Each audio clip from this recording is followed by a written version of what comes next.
friends. As I've been saying, we want to try to discuss, ways to make the world a better place and the technology and everything that's moving ahead.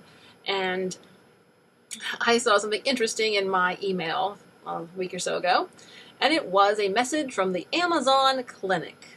Yes, Amazon is now going into the healthcare business, and so you write them a message and tell them about your symptoms, and they will connect you with a doctor. So, I mean, it sounds kind of funny, because, Amazon is just like a online retailer, but it's not. I mean, it's something that we get used to, that these companies are in every field. And I think it's probably a good step forward, and I'm excited to see how the artificial intelligence will help with diagnosing cases.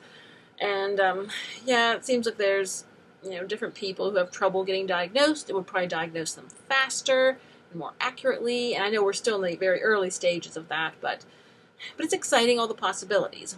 And I know that telehealth, the internet, has made access for more people, but I still think we need greater access. For instance, I live in a small rural community, farming community, okay? And see, the nearest hospital is probably about, half an hour in each direction.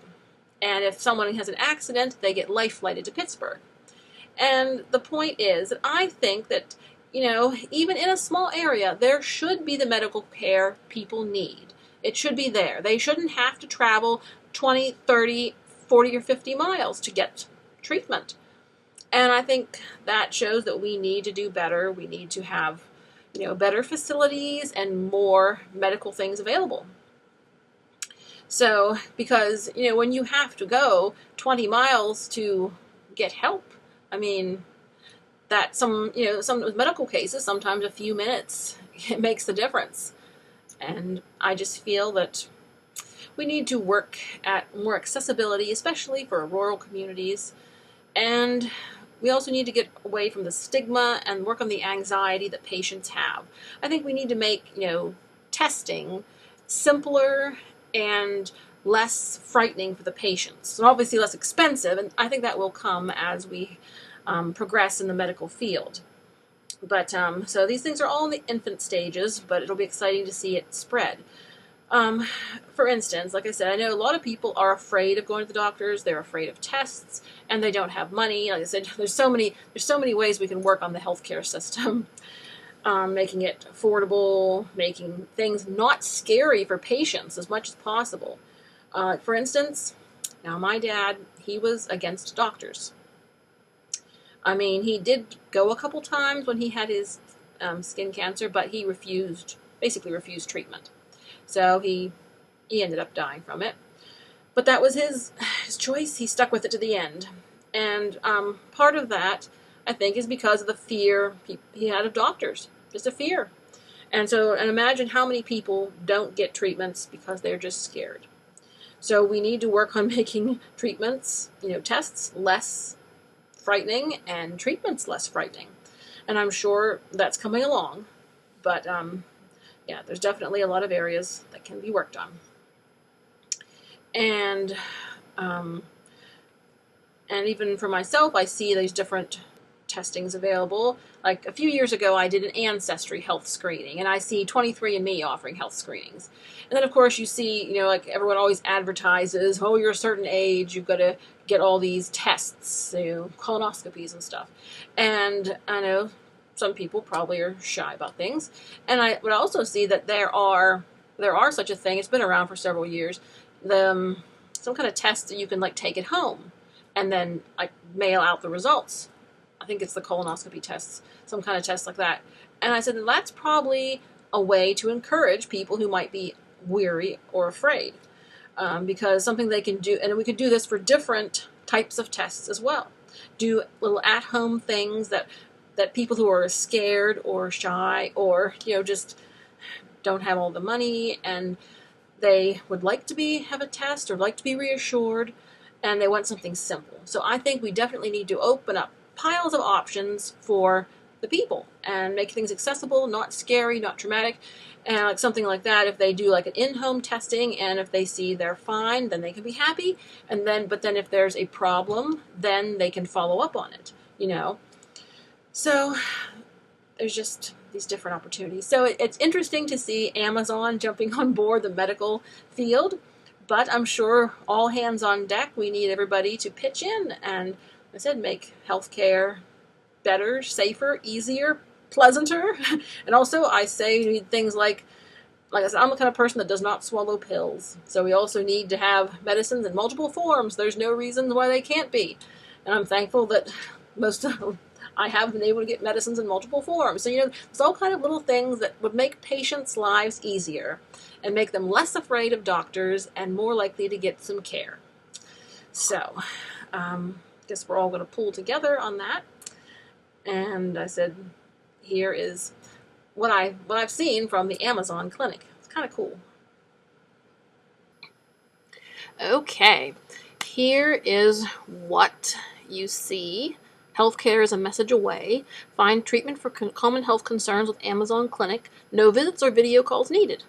Get started. So this is definitely an interesting way of handling medicine. Okay, how Amazon Clinic works. Step 1, choose concern. Choose from a list of more than 20 everyday health concerns. We'll ask some questions about your symptoms and health history. Step 2, message with a clinician. A clinician will review your answers and reach out with any questions. Step 3, receive your personalized treatment. Your clinician will send you your treatment plan, including a prescription, if you need one. So that's pretty cool. I said, this I personally think will be good for hypochondriacs. We'll say another word on that at the end of this video.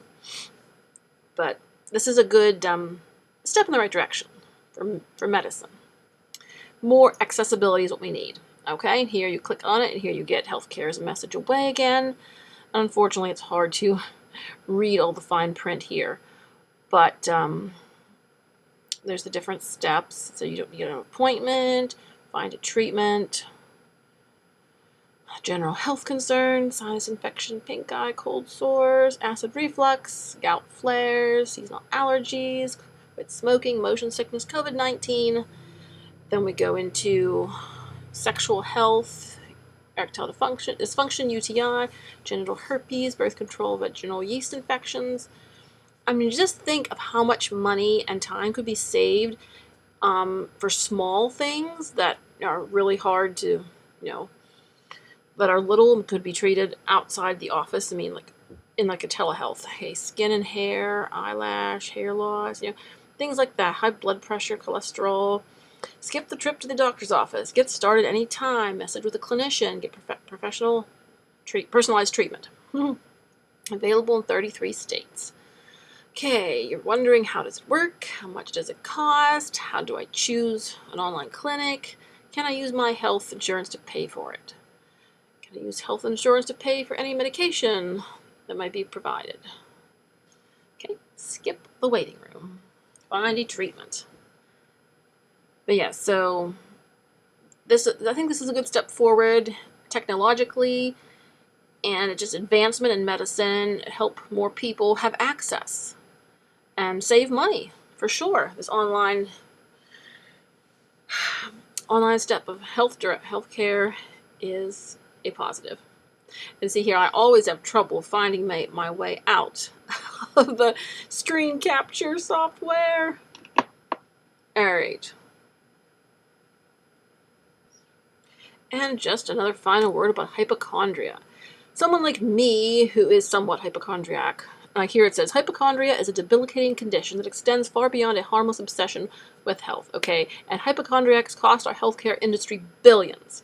So for sure, this online might help encourage hypochondriacs to get some assistance without having to, pay tons of money like they probably have been.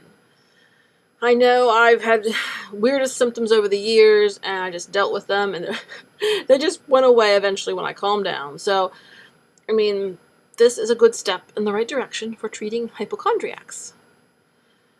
All right, so I hope that you have been inspired and your thoughts have been provoked.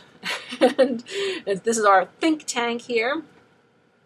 And that we're just going to, just look forward to just improving the medical industry field, complex in the world, and just make things better. And I can see so many ways that we can make them better and make things awesome. So, alrighty, if you have any thoughts, comments, ideas, leave them below. All right, you take care and let freedom ring.